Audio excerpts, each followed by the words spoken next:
Hello, everybody, and welcome to our fifth Artist Spotlight.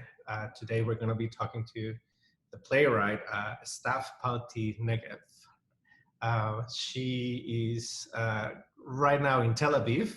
She actually lives in Brooklyn, but when the pandemic started, she moved back to Tel Aviv. One of the reasons being she's pregnant. How many months pregnant now? 8. So we're going to have a co-residency. It's coming up. Welcome to our living room. It's really an honor to talk to you. Thank you. Looking forward to having this conversation. So I think I'd like to start by hearing about your upbringing. You were born in Tel Aviv? Yeah, it's very funny. I was actually born on the same street that I'm at right now. It came to be that we came, like the apartment we found is on the same street I grew up in. So it's very funny. And also our baby is going to be born here. So I'm really loving this, I don't know, this twist of fortune that brought us back here. It's like a re-encounter with yourself. Yeah, I have memories here of being like a 4 years old, going to the grocery store on the corner. So it's very nice to be back. And how did you fall in love with theater? Is this something that your family exposed you to, or is there somebody who does drama in your family? Do you remember went to a theater or something like that? I have very early memories as a child of actually here around the corner where I live now, there is a big park. It's called the Alcon Park. There is a river that goes through Tel Aviv, and the park is by the river. It's not very common for Israel to have like a water source, so it's very nice. No. And I remember as a child there was the theater in the park, and my mom took me. I think I was like 3 or 4 years old, and it's the first theater piece I remember. We saw, I'm trying to translate the name, but it was Erich Kastner's Tiny and Anton. It's a story that he's a German author, I think, and it was made into a theater production. It's about very small children. They're like tiny. And I remember the set design from that production, that they were running on a desk, and there was a huge lamp, and the kids were tiny. And just, the sizing, I remember that it excited me so much as a child. And it was very early for me, but I think that stayed with me as I grew up. And also now I'm still very interested in set design. I think it's such an important element in theater for me. It's always a main element in my work. So I think that was the beginning. And then later on, I was always writing. I didn't know exactly what type of writing. I was kind of searching. And when I was in high school, we had a very good theater department, which I really, really liked. It became like the center of my life. So, and I think that was also very meaningful, just when you making say you were writing, theater. When you say you were writing, were you writing on your journal, or were you making up stories, or were you writing poetry? I think that as a child and growing up, I was trying all of these different mediums. Yeah. As a teenager, I wrote a lot of poetry. I remember that one day I showed it to a friend, and she had a very harsh critique about it, and I was like, okay. Did you keep some? Because it's funny when you look back and you read something and you're like, okay, this one is bad. But then you're like, oh, this one's It's embarrassing. But some are good. It's embarrassingly bad. It's very bad. It's hidden somewhere. But I don't know. I think writers in general always feel that they're writing, not everyone, I guess, but many writers are kind of insecure about their writing, and I sometimes still feel that. I write something new, I show it to someone, and I'm like, I don't know, maybe it's still as awfully bad as it used to be when I was a teenager. I think there's something about, if you make a painting, if you make a sculpture, you see it, and it's a statement on its own. But when it comes to writing, it's such a laborious journey where you have to really go inwards, and then you're having conversations with yourself. You need to have conversations with ugly parts of yourself that maybe you're not usually in contact with. So I think for every artist, obviously, to be criticized it's a dreadful experience, but I think for a writer more than anybody, right? I think that we're all very exposed when we're making art. But yeah, I don't know. I feel that writing is hard. It feels hard to write.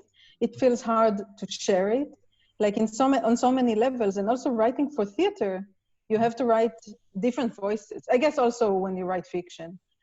But when you write characters, you have to write different voices who are not you often. Otherwise the play is boring if all the characters are me. And then just, slipping into someone else's skin and trying to imagine their experiences, that also makes it very vulnerable. When you write and when you share, you don't want to hurt anyone. You want to be very authentic. I feel like it's a lot of responsibility many times. For sure. And when you were doing this, when you were in the theater department at your high school, were you rotating? Were you doing acting, directing, writing, and then you fell in love with writing, or it was something that just developed throughout the years in different ways? Actually, during high school, I only acted. Like I was only acting. We were taking, I think we used plays, by Chekhov and Brecht and like many European classics. That was our, what we were learning and what we were using. And I really loved acting. Yeah. I remember feeling when I was like 17, we had like our final show in high school, and I was acting. I was playing the main character, and it was such an immense experience that when it was done, I was like, that was the happiest moment of my life. Yeah. And I remember that sensation. It really filled me with joy. But then later on, I realized that it's not for me. Like, yeah. I think you need to be very brave to stand on stage in front of all these people and allow yourself to be so exposed. And I was like, no, that's not it's too much for me. I prefer to go in different directions. And I think I kind of found out more about myself as a writer when I was in university. So I was studying in Jerusalem, in the Hebrew University. In the theater department. Yeah, in the Hebrew University of Jerusalem. And I was writing, and during one of my classes, I was developing a play. And so I dived deeper into it. And I kind of discovered that makes me, I don't know, feel the most fulfilled. And it brings me joy, seeing something I wrote, seeing it on stage, and then especially afterwards, talking to people who sat through it and want to respond and comment, and especially if it touched them and did something for them. That became like that's the most important thing for me, like this response from the audience. What are the best things that you took from the Hebrew University of Jerusalem as a writer? What did you take in your bag before you moved to New York? I loved studying there. It was like 4 years of joy. I think it gave me like very strong foundation of like theater classics. So, just learning about everyone who came before me. I'm a very, sometimes I feel like I'm a very logic kind of person. I need to know. And I needed to know, like to read all the classical plays from ancient Greece, and understand what happened in Europe. Actually, it's interesting because we hardly learned anything about American theater. And when I moved to the US, I was like, wow, I'm an ignorant when it comes to American theater. I really don't know anything.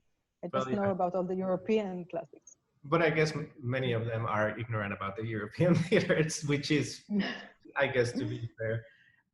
Did you always wanted to go to NYU? Just so anybody who's listening, after you graduated from the Hebrew University of Jerusalem, you went to the prestigious Tisch School of Arts in NYU. Was that always the dream? Did you apply for several places, or were you actually thinking of staying in Europe and this sort of happened? It's funny because it wasn't even my dream. I was planning to stay in Israel because I actually like living in Israel. I like speaking Hebrew. I stand correct, going to Europe. Yeah. How was that? So it wasn't my dream, it was my partner's dream. He wanted to study abroad. So, and we decided, he's a visual artist. And we met when we lived in Jerusalem. We were roommates in the same apartment, and we became a couple. And that was like years ago, and we're still together. And so he wanted to study abroad and do a master's and MFA abroad. And so we decided that we'll both apply to programs, and then we decide where we go. And New York seemed like the dream because of everything happening there. We spent like 6 months there in 2009. So we knew a little bit about the art scene and the theater scene. And I applied to NYU because during one of my classes that was about performance, I studied about, I studied the writings and the work of Richard Schechner, who is the founder of the Performance Studies Department at NYU. And I was fascinated with that kind of work. He's done very revolutionary work during the 70s. And I was very interested in performance art and theater during the 70s, because I still am interested in like the relationship between audience and stage. It's always like part of my work. I always think about it. And in the 70s, they really investigated that, like they went very far with it. So that brought me to the Performance Studies Department. And then when I was accepted to NYU, I was like, okay, so I guess we're going to New York. So that's how it came about. But I also applied to a program in London. And sometimes I think, and I was accepted there as well. And sometimes I think, oh, my life could have been so different if I would just have gone to London. How would that look like? I don't know. Yeah. But that's what brought us to the US, and we kind of stayed since. And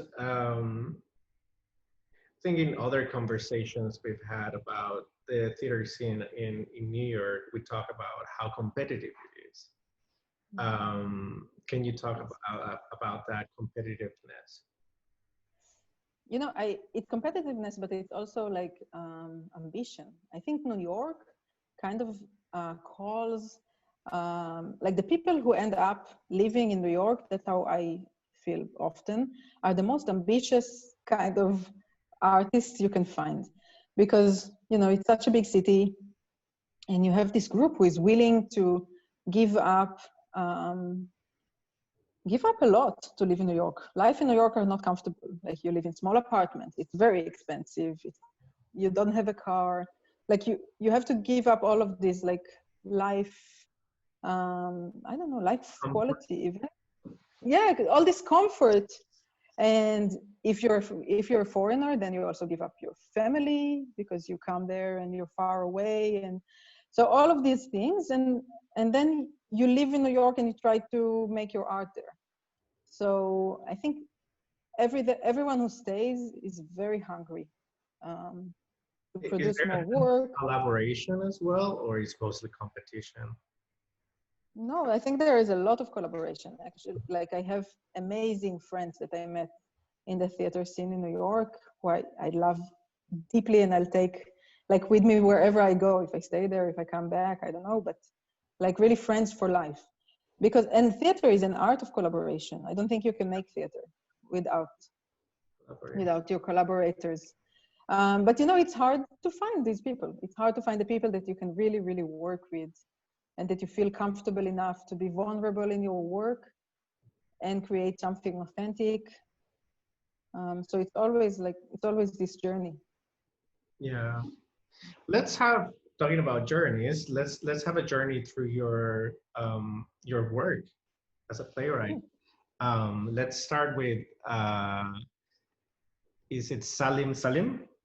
Mm-hmm. Salim Salim, yeah. Salim Salim. So can you talk about this play? When this was on stage for 2 years in a row in Tel Aviv, right? Yeah, it started in the ACO Festival in October 2014. The ACO Festival is a very big festival for kind of fringe theater, we call it. In Israel, it's a more experimental theater, but it's also very wide here, and it's a very big festival.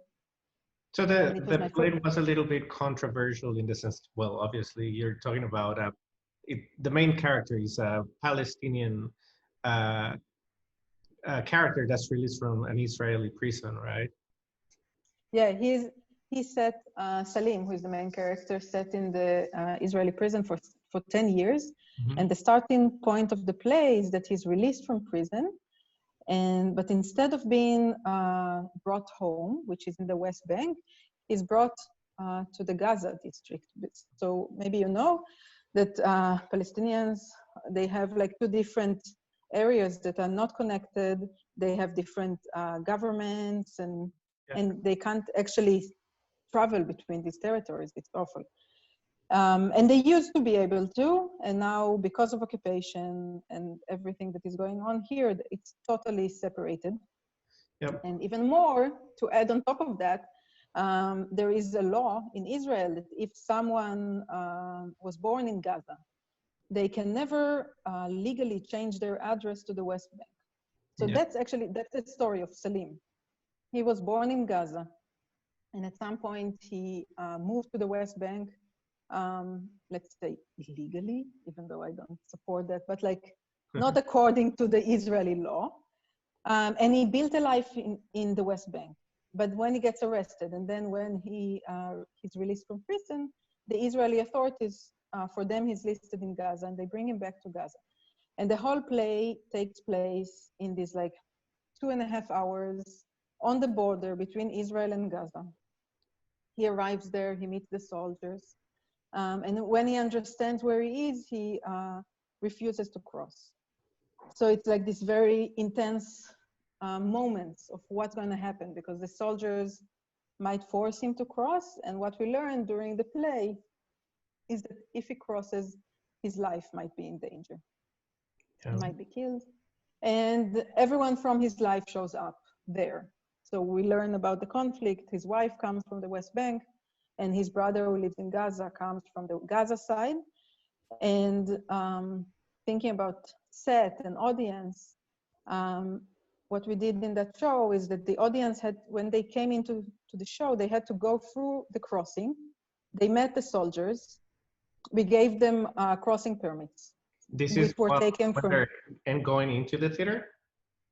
Yeah, when they came into the theater, there was like this path that took them through the two fences into the crossing. We did it twice. We had like one set design in the Akko Festival and another set design for the Tel Aviv one. But in both of them, we kept these big fences.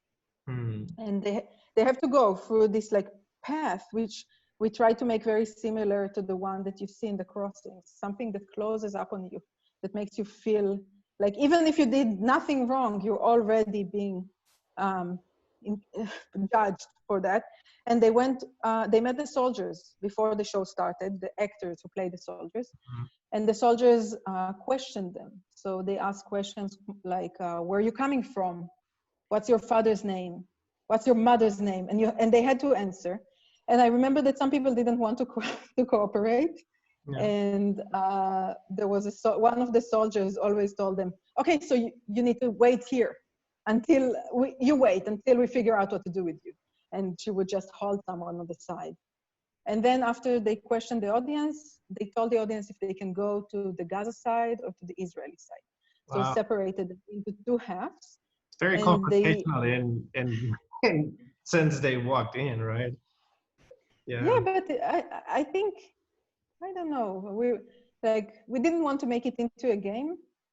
We didn't want it to be fun, but we wanted to have people, I don't know, feel even like a tiny shred of what Palestinians have to go through when they go through these crossings every single day. And it's very, there's a lot of tension around these topics, obviously, but just the fact that you are asking a person as an audience, you need to choose, are you going to sit on this side or that side? Oh, we didn't let them the option to choose. We chose for them. We told them. Yes. Well, no choice, no free choice. About it, right? Which is also interesting. I think it's the power of all of those things before. I mean, actually, the play starts before most plays start. Like, you don't wait till the the lights go on or whatever you call it. So what was the reaction of the people in the end? Obviously, 2 years on the run, that's a big statement. But what comments did you hear personally? I actually I loved being there during the show because people always wanted to stay and talk. Like after every show that we did, we tried to stay in the theater for like another half an hour just to talk to anyone who wanted to talk, and people always had things to say. I think the most common response was that people were very, very moved. It really touched them. And for me, the interesting responses came from like people who are on the, like politically on the other side, on the right-wing side, people who usually think of Palestinians as the other, who are not like, who are not concerned about their feelings or their well-being. And we had people like that coming, and I think it managed to touch them as well. I remember that someone said that we've put a mirror in front of their face. Which I'm happy about. I want people to leave the show thinking. And actually last week I met someone that he kind of knew me, I didn't know him. And then he reminded me that he came to see the show and we talked after the show. So it was like more than 3 years ago. And he said that it touched him so much and he kept thinking about it since. And I was like, wow, thank you. This is one of your first bits. And yeah. The amazing power of theater, right? The amazing power of art. I think that's the most rewarding thing, that years after someone still comes to you and says, thank you, right? Yeah, it was very touching. And I miss that show. Like we did a show, we were a team of Palestinian and Jewish actors, like the whole team, not just the actors, also the producer, everyone were from both Palestinian and Jewish, and we did the show in Hebrew and Arabic, which is also not very common here. Usually the shows are only in Hebrew. And like a major part of the play was translated to Arabic, maybe like 60%, and we had super titles that ran through the show. Which is, I don't know, I missed it so much. We became so close, the team, and we really became like a family. And when we had to take the show down, because I was in New York and it was already, like it was hard to keep it alive when I was away. Yeah. It was heartbreaking. Yeah, but I'm pretty sure the importance of that work still remains to be seen. I think you'll continue to see and hear many good things about it. I mean, you just told us one story about it where since you came back to Israel, right? Moving on from Salim Salim, let's talk about elsewhere. Because in this case, now you're talking about refugees. It could be, I think it's Syrian refugees, Sudanese, Venezuelan. Are these real stories that you talked to actual refugees and then you took them as inspiration for your work, or what's the play about? It depends on the story. So it all, when I started thinking of that play, it was, I think the war in Syria was going on for a few years, but we started hearing about like millions of refugees who had to leave their homes. And I kept thinking about it. And also personally, I'm a third generation to the Holocaust. My grandmother is a Holocaust survivor. So, and she's a refugee. She's from Hungary, and she lost her home as a child and came to Israel, and she lost so much. Like, so this theme of refugees is very close to my heart. And it didn't, I don't know, I kept thinking about the Syrian refugees, and also it was like, it was at a time that there were all these images from people who are trying to cross with these rubber boats to Europe, and they were drowning on the way. And it really bothered me. And I'm not a big political activist, but like that's my outlet, writing about it. So I decided to write this play that will be stories of refugees from different times and places. And I wanted it to be authentic, and I didn't want to make things up for drama. So I started reading a lot of interviews. And that came to be the play. When I could, I took, when there was the opportunity, I did interview people myself. But on other stories, I just collected different bits that I took from different places, and I adapted them into a coherent story. So there are many different voices. There is the Syrian refugee, and there is a story of a refugee, an Jewish Egyptian refugee who came to Israel in the 50s. And one of my favorite stories was the story of the Sudanese refugee who was, I wrote something that was based on testimonials, but then when we had the production in Israel, the actor who was playing that character was actually a Sudanese refugee himself. Okay. And yeah, and he came to Israel and he became an actor, a fabulous, really fabulous actor and person. And we sat and we talked, and he told me about his voyage. And I thought, wow, this story is the story that needs to be told. So I asked for his permission, and I adapted his story, and that became the story that he performed in the play. He was performing his own story. And it's a story about a man who crosses from Darfur in Sudan to Egypt, and tries to cross through the desert, through the Sinai desert into Israel. And it's just like a moment by moment, his experience, the fear, the fact that he gets robbed on the way and his shoes are taken. So he has to walk barefoot, and how he jumps on the fence and he gets cut, like he gets cut by the wire fence. And so these are the stories. And then, and I was writing it at the time that I was a member of the emerging writers group at the Public Theater. So I was already in the US, and I wanted to add some stories that will be relevant also in the other side of the world, not just here in Israel. Oh. And yeah, so I added stories from Latin America. So the story of the Venezuelan refugee, because it was just when the economy in Venezuela was collapsing, and there were all these awful stories coming from there. There's terrible. The story of a Mexican. I have a friend was she was in China, and her passport was about to expire, but her own embassy would not renew the passport, so she had to. I think she's in Iceland right now. She couldn't go back home. No, there's no way she's going back to Venezuela. But at the same time, her passport was about to expire, so she just had to leave China, because also I don't think China would have gotten into that kind of conflict, right? So yeah, I think now she's in Iceland trying to, holding for her refugee status to be granted. This experience is like, I don't know if people, like, I've never been a refugee myself, but I'm an immigrant, and just going through all of these hoops of like waiting for your visa, then your visa expires, then you need to apply again, and it has no end. It's like, and I don't know how many, like, I had so many sleepless nights worrying about my immigration status.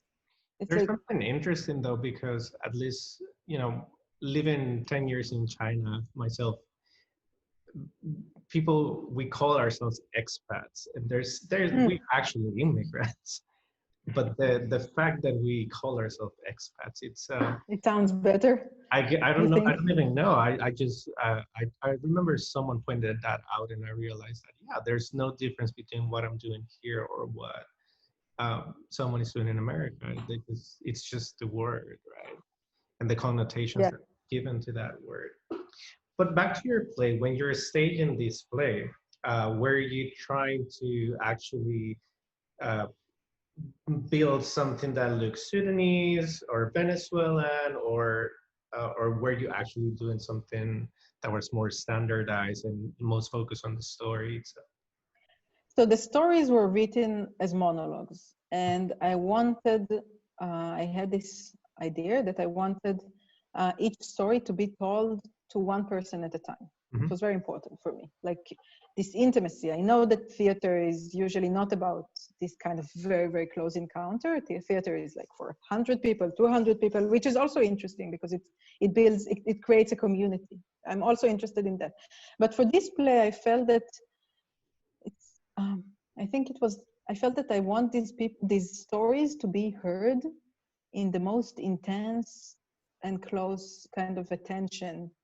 And I wanted people to really be able to feel that they're meeting these people who are like, we don't often sit in the same room with refugees from until I started interviewing people and investigating for this play. I didn't have this opportunity to talk to real refugees in my life. Like, you usually don't have this experience. So I wanted to keep that format. So we created the play for one audience member at a time. And it was very funny because when the production came up, it was like, they have this sign of how many people are allowed, what's the audience number that is allowed in. And we did only 4 stories in that production. So it was audience capacity 4. It was written on the entrance. So we did these rounds. Every round was 45 minutes. We had 4 people come in. They walked in, they were giving instructions, and we created different rooms, and every actor was sitting in a different room. And every audience member got like an instruction: walk right, walk into the room, and then when the story was over, they had a new instruction: walk to your left and walk into the next room. So they got to meet all the 4 refugees in the play. And it was very interesting for me and for the actors who they got to meet the audience in a way that they usually don't interact with. Like they were sitting like a meter apart from each other, and they were actually looking in each other's eyes. One of the characters was the Jewish Egyptian refugee. And she kept telling me that everyone cries. People kept crying in her room. She's a fabulous, fabulous actor. And it's quite challenging for an actor as well, because if you're on stage, you're projecting your voice and your body movements in a different way, right? So that the person that's very far away could also engage with the story. Usually it's difficult for a theater actor to, learn how to act in front of the camera. And I think this has an element of that because there's a different level of intimacy. It was such close intimacy. Yeah. She really liked it, and she told me that she keeps like tissue papers in her pockets, and then when someone starts crying, she just hands them over like a napkin, and she was like, "You can cry, it's okay." It wasn't in the play, it wasn't the text, and I was like, "Yes, please do that, please." It's like, please interact with them. I really like it. This live element that is beyond text. It makes the story even more real, right? Yeah, and it's a little bit more of what you did with Salim Salim, right? That interaction that makes it, you feel you're part of the play. We took it farther in that play, and I'm actually interested in even taking it farther than that. I'm still I'm working on this new play that I haven't finished, and I'm like, it's a very long-term project, so I need budget. I feel like I can't really work on it on my own. But it's a play that is based on the painting "The Garden of Earthly Delights" by Hieronymus Bosch. Yeah, that was the one I was going to talk about. What's your fascination? Okay. Well, obviously the painting, it's amazing, the triptych. The painting. But were you always fascinated by it, and it's becoming like your trilogy also? I saw the painting a few years ago when I had like a layover on the way to Israel in Madrid. So I had like a day in Madrid, and the only thing I did during that day was to go to the Prado museum, and I saw this painting, and I was like, wow, my life maybe just changed that I saw this. It blew my mind. A painting from the 14th century, maybe the 15th century, which is so surrealist and so full of details and stories. Yeah. It's a masterpiece. It's a masterpiece. And so I kept thinking about this painting, and what I want to do that came up later. I'm trying to develop this painting into a theater piece. So, but like an experiential theater piece. I want to rebuild the garden and have audience members walk into this garden, the Garden of Earthly Delight, and experience all of these different things that are happening simultaneously. Different stories. Are you looking actually at the painting in detail and looking at the characters and saying, oh, I can write a story once, or what are you? That's how I started. That was the beginning. And then I was like, I don't know. I'm not sure it works for me. There's so many characters. So many. And also I wanted to tell, I'm a very narrative-based person. So I was looking to tell a coherent story. And so I started coming up with these characters, and the characters I ended up with who are in the painting are Adam and Eve. Mm-hmm. You know, the first man and woman who walked on earth according to the Old Testament, the Bible. And I'm interested in these characters who are almost like blank canvases. Adam and Eve, I can do whatever I want with these people. It's like first man, first woman, they can be anyone. So that's how I started developing it. And the first part I wrote, so I had this really lovely opportunity last year. I was doing a residency at the 14th Street Y in Manhattan that is called LABA. Mm-hmm. And I was developing this project during the year. And it came about that I could work in the swimming pool of the building. So we could take the swimming pool and take over and do a little theater production in there. And I was like, very exciting. And it works because because in my vision, I want to make a very, very very elaborate set design for this piece. But in my reality, I don't have the budget yet. So I was like, if I have a swimming pool, it just exists and I can work in it. So I wrote a text, a scene that works for the swimming pool. And it's the opening. So I think of the piece as a piece in 3 chapters. Mm-hmm. There is the garden, which is our world, the human world. There is Eden or heaven, like the world of beauty and innocence.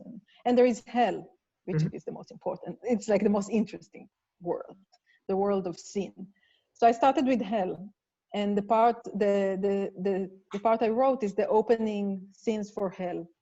And it's a scene that brings Adam, the dead Adam, is being taken on the river Styx, which is the river in the Greek mythology that leads the dead into hell. He's been taken on the river Styx in a boat to hell.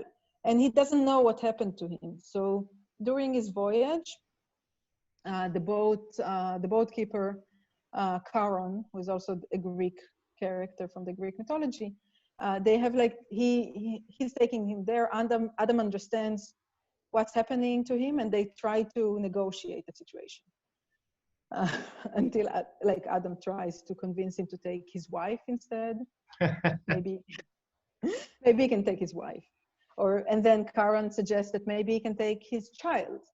But when it comes to his child, Adam is not as interested to give the life of his child in return for his own life.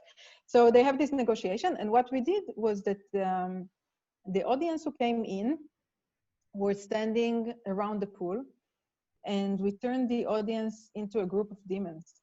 So we were hanging these see-through sheets, and the audience put their head through a hole in the sheet. And everyone had wings. And we had a few actors playing demons who were standing around the pool, and they were making fun of Adam and calling all of these different, they were playing with him. And the audience was part of that. And that was my way for that little production to bring the audience in. And in the very big version of it, I want to have different scenes that have the audience engage with the characters and be part of the play. But it will take time. What do you think was, what have you learned from Bosch or El Bosco? That's how I call it in Spanish. What have you learned from him?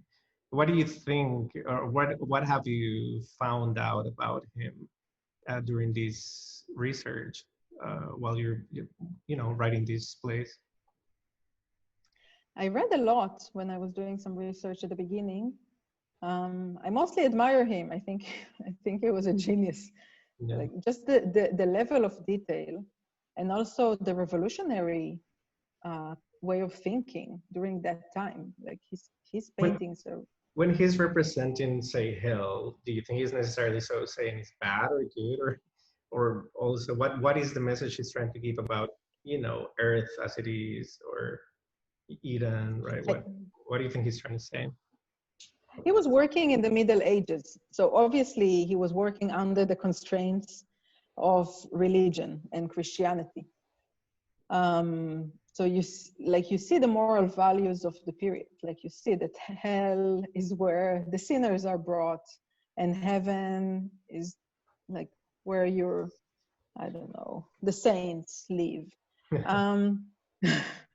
But I think that like within it, he managed to incorporate all of these kind of extreme ideas of suffering, you see like these scenes in the paintings that are very sexual, like these orgies. Mm-hmm. And so I don't know what Bosch thought about all of that. And also it's like I took what the painting is and then I went forward with it. I don't feel that I have to necessarily be very loyal to his ideas. Now I'm just using them. Yeah. But I'm pretty sure that he was. I need to turn this off because it's making my eyes cry. Okay, wait. So I'm gonna try and turn on my air conditioning because I'm hot and it wasn't working. Okay. Great. Yay. Oh. Wow. We're gonna have to. But that candle is making me cry. Oh my God.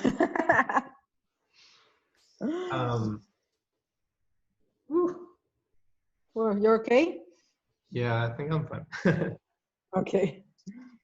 So yeah, take some water. Yeah. It's also late on your side of the world. It's 8:45. But yeah, I think anybody who comes in contact with the Garden of Earthly Delights, it's fascinated by it. I don't know anybody who has not seen it and hated it. Everybody, it just mind-blowing, right? And it's mind-blowing. It's the first time though that I hear that somebody's making plays out of it.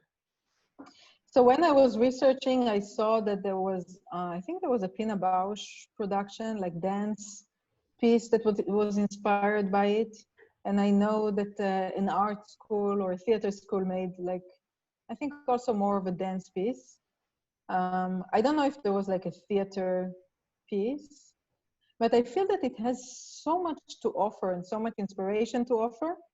Yeah. That like, it's fine. Everyone can interact with it. And I just hope that at some point I'll be able to kind of accomplish this.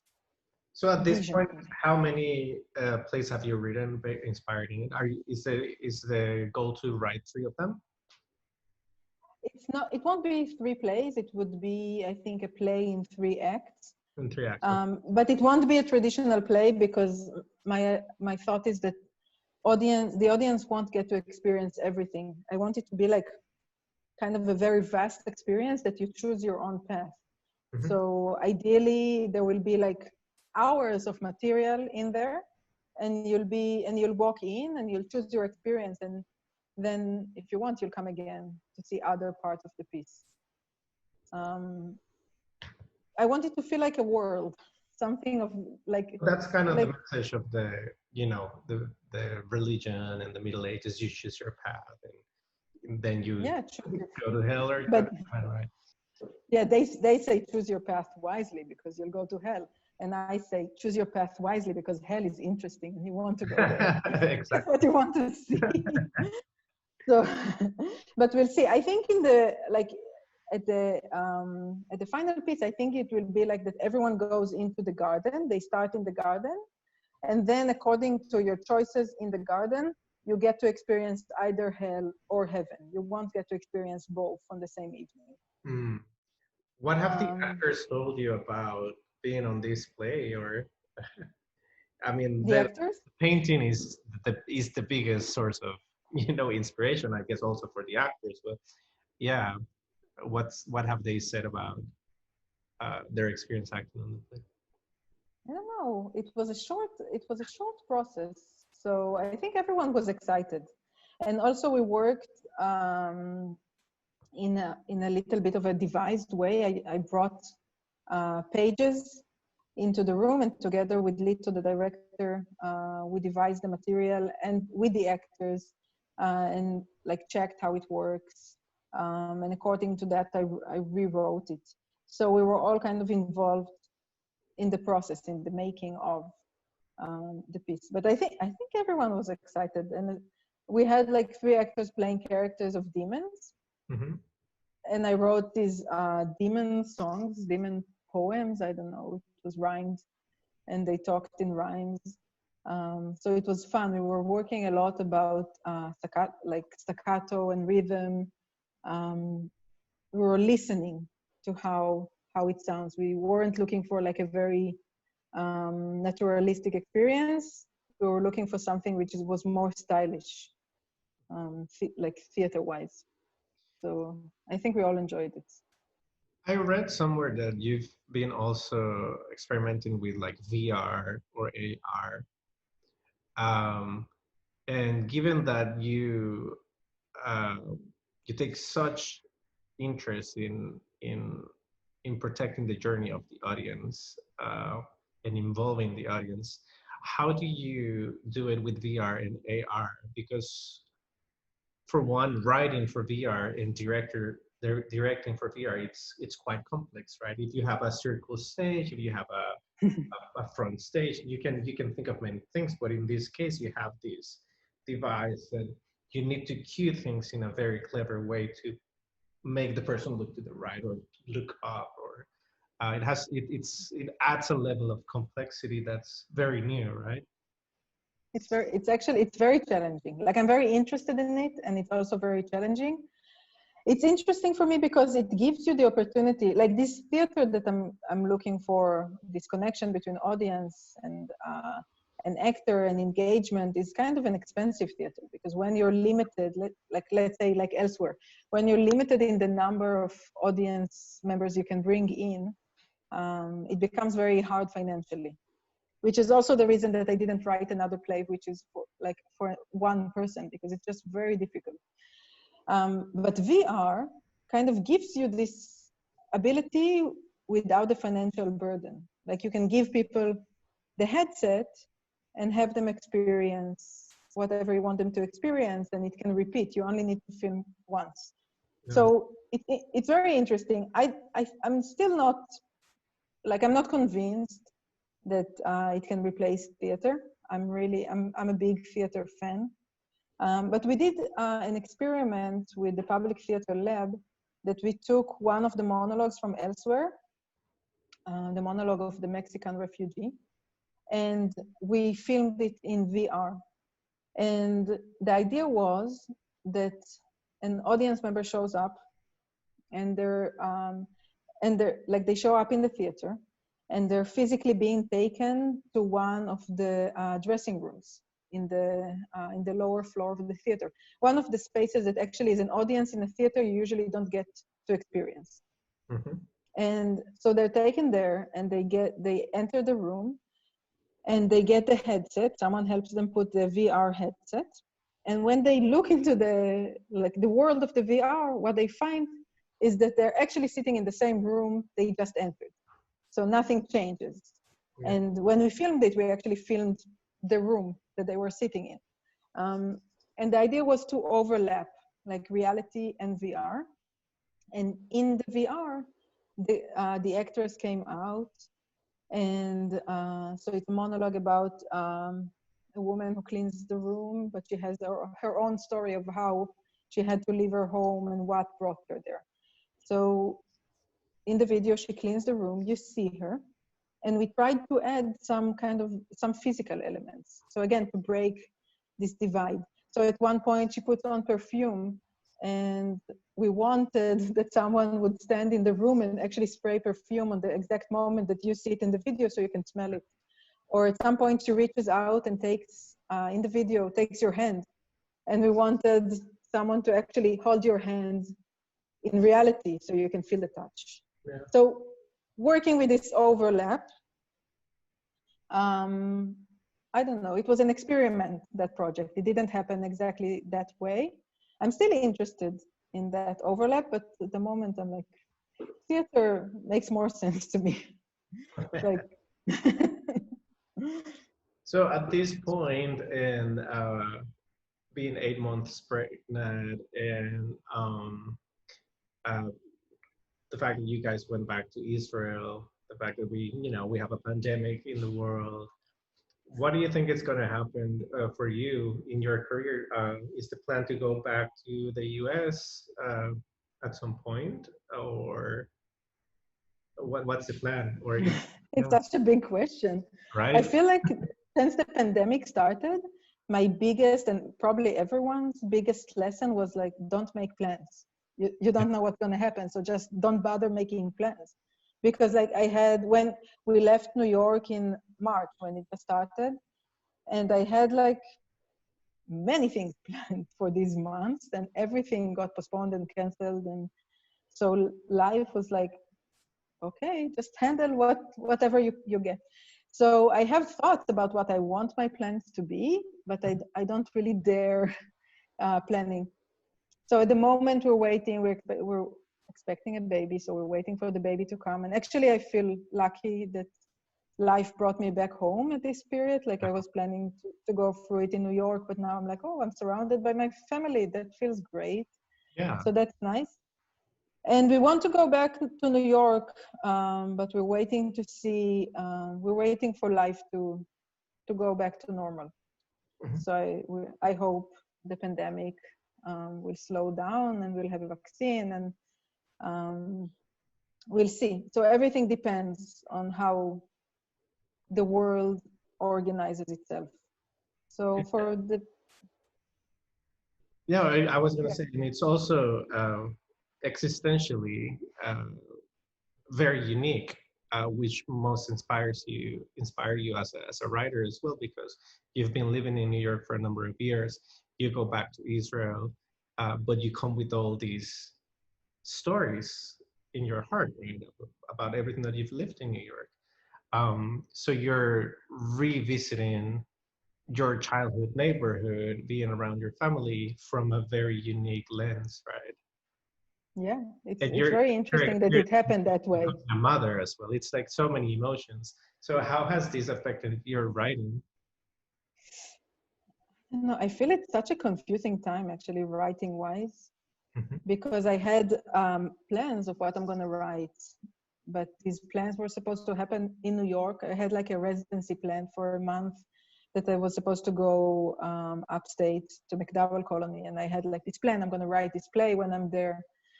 But then I came here, so it kind of shuffled everything.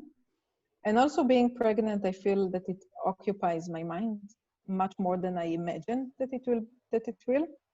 So I'm trying to kind of find my path within it. I'm very happy about co-residency actually, because I feel like it focuses me and it tells me, oh, you should actually create something new right now, because that's what we're doing. So I love that I have something that kind of encourages me to write. That's great. But I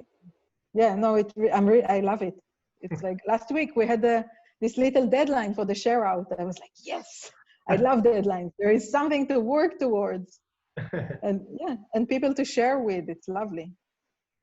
So I don't know what's going to come out of this period, but also being in Israel kind of charges me with new ideas. I feel like in New York, I'm very busy with surviving. And in Israel, survival is easier in a way because of the family. And like in New York, I always think, wow, I have to cook every meal that I'm eating, or I have to go out and buy something. But like no one will cook for me. And here I have like my mom, my dad, my sisters. There are so many people. That's so great. It's amazing. Yeah. I want to read a line from your application when you reach out to Co-Residency, where you say, "I'm interested in human experiences and extreme situations people face. I think that this interest starts with the place I was born in, a country full of extremes, always on the verge of a catastrophe. How do we live there? As if nothing happens, the extreme becomes the normal, the new normal." Um, and after reviewing some of your work and the interest you have in telling all these stories of the extreme, right? And how do we survive in the world? Like, we need to get up in the morning and go to work and talk to people and, you know, have a meeting at work and all these things while you are a survivor of, you know, catastrophe, right? You could be a refugee, but it makes me think about, well, it's your work is creates empathy, right? But it makes me think of, I mean, everybody has their own story to share, right? Or their own demons to deal with. And it makes me think about that, you know, when you walk into a meeting room and everybody has their own share of baggage that they bring into the picture, right? And what a challenge it is to be in this play of life and navigate all those things with all these many characters, right? So given that seems to be at the core of your work, and having visited your place, some of your plays, what is it that you want to write about? I think you mentioned in your application that you wanted to write about, you know, your experience about becoming a mother. Do something more biographical, right? Being an immigrant, being an immigrant, having to move I back. think about that a lot at the moment, about being an immigrant. Less here in Israel, but being in New York, it's I don't know. Yeah, there are like these big themes that go through my life, but they appear in my writing. So being an Israeli and thinking about the Israeli-Palestinian relationship occupies my mind. Like, I think about it a lot, and I feel like I have a responsibility as a writer also to think about it as an Israeli writer. But also now being in the US, I think a lot about being an immigrant. I've been living in the US on and off since 2011. So I was in Israel for some time in between, but a major part of this time I was in the US. And I had during this time maybe 8 different visa statuses. And I'm currently trying to apply for a green card, which seems like it's not going to happen because of the administration. And I already got a phone call from my lawyer to tell me that's probably it's not going to happen, even though it was almost finished. So it's like all of these I'm interested in bureaucracy, and all of this bureaucracy in my personal life and the hardships of being an immigrant. Like, I'm a very lucky immigrant. I'm a very privileged immigrant. I can go home and I have support. It's very different from other people who can't go back home. Yeah. So I'm aware of that. But so then this new play that I'm thinking about is about that. It's about like all the hoops that you have to go through as an immigrant, and where it takes you.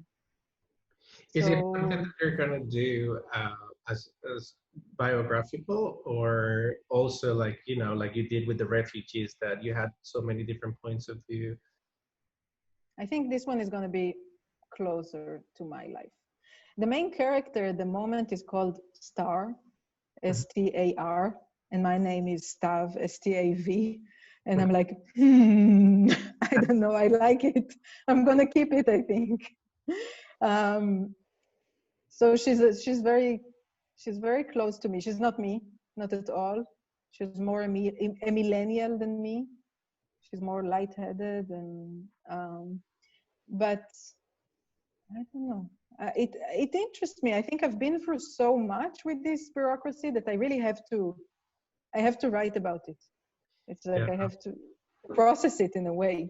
And I think it's interesting. It's not just for me. It's like...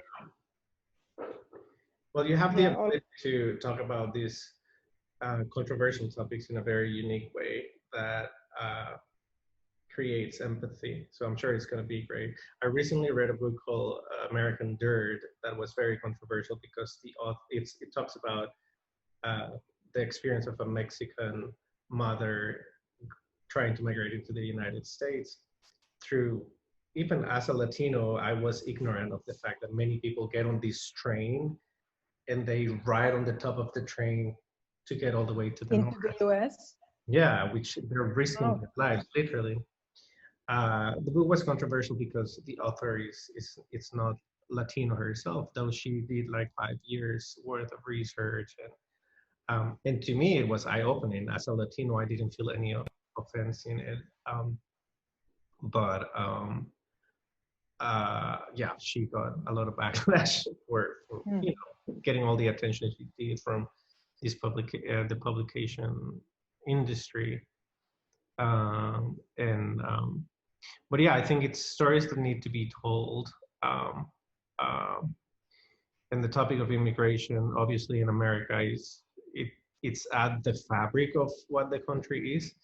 But it's not just limited to America. I think everywhere you go, it's everywhere. These issues, right? And this. I'm very aware of it. Like wherever I go, also in Israel. Like I touch it a little bit in elsewhere, but I feel like there is much more to say. Even this week, I was in Israel. There is a big community of refugees and immigrants who came from Eritrea and Sudan, and they come here, and they have no legal status. The police hunts them down and puts them in like these prisons that are just, they were built for them, so they're not here, so we don't see them. And then some of them are sent back on planes, and I read stories that people are often killed in their countries, or they die of malaria, and they have children who are born here, and they're completely Israeli. They speak Hebrew, and then at the age of 12, they're put on a plane and sent back to their like home country, which they've never been to. They don't speak the language. It's heartbreaking. And then in Israel things opened up recently, so I was sitting in a restaurant, and the team, like the people who were cleaning up and serving, and everyone were these refugees. And I keep thinking about it. Wow, like I'm sitting here having this, like I can order from the menu and pay for my dinner, and it's so nice, and these people have to clear my table. And why do I deserve to sit here and they need to clear up my table? Like why life brought me to this point and they got to that point? It's only the place that I was born in and the place that they were born in. And, pure luck. Just like, it's a social, where were you born? Yeah. And it kills me. Yeah, so, I think what struck me the most about that book, American Dirt, it's basically her journey on that train, right? And then I started to read about it, the fact that it's real and that people are risking their lives getting on top of a moving train just to get to the north, all the way from like Central America. I was ignorant to this fact, but what I realized was that what they're running away from is worse. And that's shocking, right? It's shocking and it's heartbreaking. And like you were mentioning that in my work, I try to create empathy, and it kills me that people don't have empathy towards others. If it's not your community, if it's not the people you grew up in, if it's not in your language and your habits and your color or whatever, so people don't care. And I can't understand it. I think we should have empathy and compassion towards any other human being. I don't know, maybe sometimes I feel naive to say these things out loud, but like, why does anyone else deserves less than me? Yeah, and I think I mentioned this a lot. One of the reasons that really moved me to do co-residency was witnessing the different reactions that people were having towards the spread of coronavirus. And I always say, you know, I started hearing from my friends in China, then people were making pejorative jokes against Asians, then uh, it was now we have to pray for Italy, and it was just very evident how there was a lack of empathy until it affected me, right?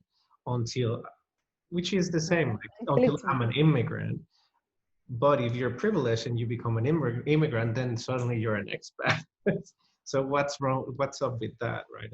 I don't think it works that way, right? I think it's a very humbling experience to be an immigrant or an expat in a different country, and just experiencing what it's like to have to live without the things that we take for common, like our language and our support system and the connections we have from high school. And how does it feel like to show up in a new country where you don't speak the language so well, you don't know anyone, and just you have to find your own path. You don't have the and food. still you bring so much with you, right? If you have education, you bring your education with you. So there are things you don't lose everything, but just experiencing even like a minor part of it, losing like a slight thing of what makes you who you think you are, and you feel that you deserve to be all of these things. But I feel that it taught me a lot. Yeah. I don't want to extend this too much, but because it's already 10 minutes over. But yeah, I mean, also personally, to me, having been away for so long, I see different stages that you go through personally, where you're at some points you feel like you're so detached from your roots, or you change so much because the humor of my hometown is not something that I can relate to as much anymore, or my opinions about politics have changed, and there was a point where I felt so detached and I was having an existential crisis. And I also needed to accept the fact that, well, actually, yes, I'm many of those things, and that's part of my mix as a person, but I'm also a mix of these other experiences. Like it's actually very enriching. But yeah, existentially, you have to go through many stages to get. You have to grow it and make peace with it and let it go. Yeah. So I want to finish with the quick fire questions. I was mentioning this is inspired by the famous James Lipton questions that he used to do at the Actors Studio. We recently lost him. So this is actually he took inspiration from Bernard Pivot's questionnaire, who was a French presenter, but it comes from the Proust questionnaire, right? So we took a little bit of a look at these questions, and we did our own for you. Thank you. So let's get started. Are you ready? No, but you can get started. Who's your favorite playwright? There are a few, but I really, really, really love the Israeli playwright Hanoch Levin, who is not very well known in the US, I guess. I think it's more well known in Israel or in Europe, but he's brilliant, and he wrote political plays, and I admire him. Who's your favorite hero or heroine, fiction or nonfiction? Wow. I don't know.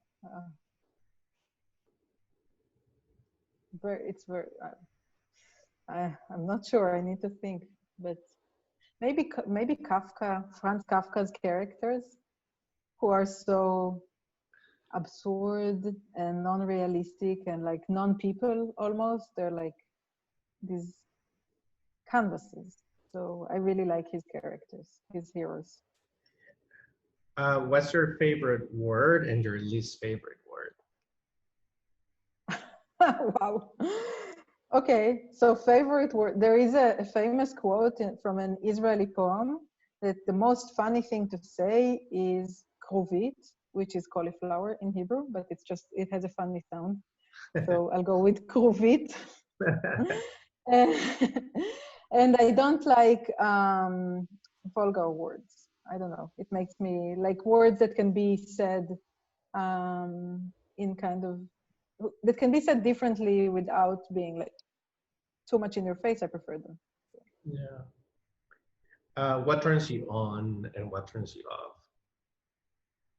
Artistic talent turns me on very much. I find that it's one of the most exciting things. And cruelty turns me off. I hate cruelty.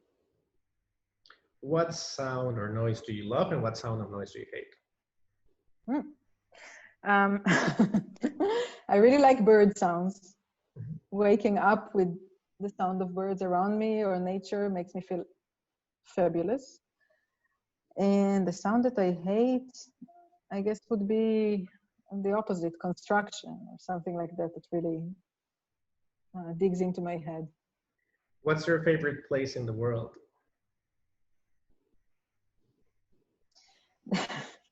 There are a few, but my good place where I need to feel like that I go back to in my mind is a lake I visited in Acadia Park in Maine in the US.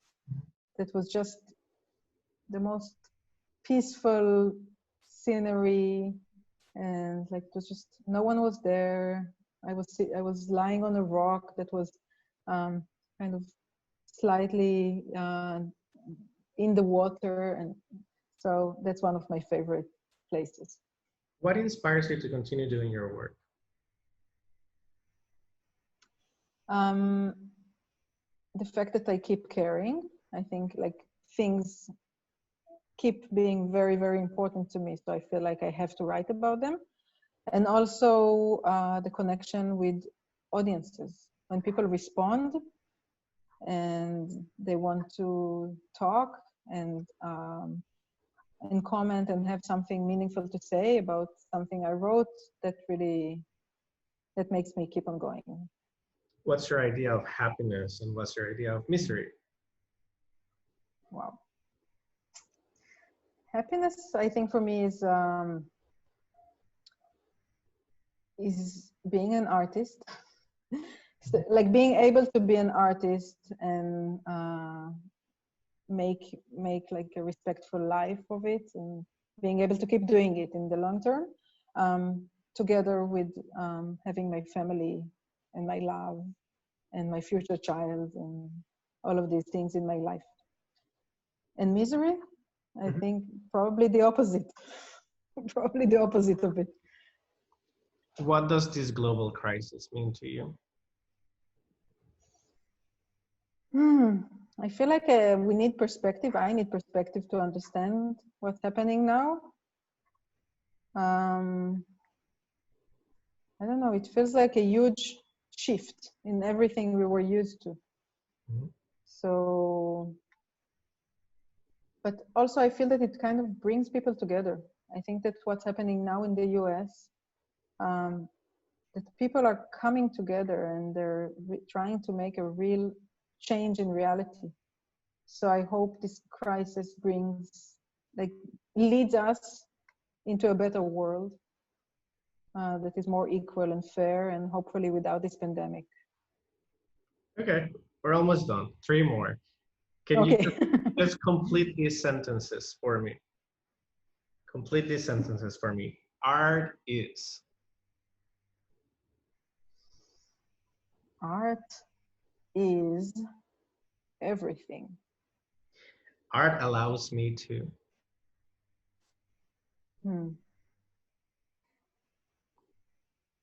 Art allows me to, that's difficult. Art allows me to express myself in a way that I don't find anywhere else to do. and to fully be me. Without art? Without art, the world would be such a sad, gray place. Stav, it's been a wonderful journey from a little girl that went to the park and saw theater up to this point. I think we're very, I know we're very honored to have you as part of our first cohort. And we're very happy to see you writing in this difficult time, and that you're finding inspiration to write. Thank you for being part of this. Thank you so much, Eric. And I love co-residency. I'm enjoying it so much.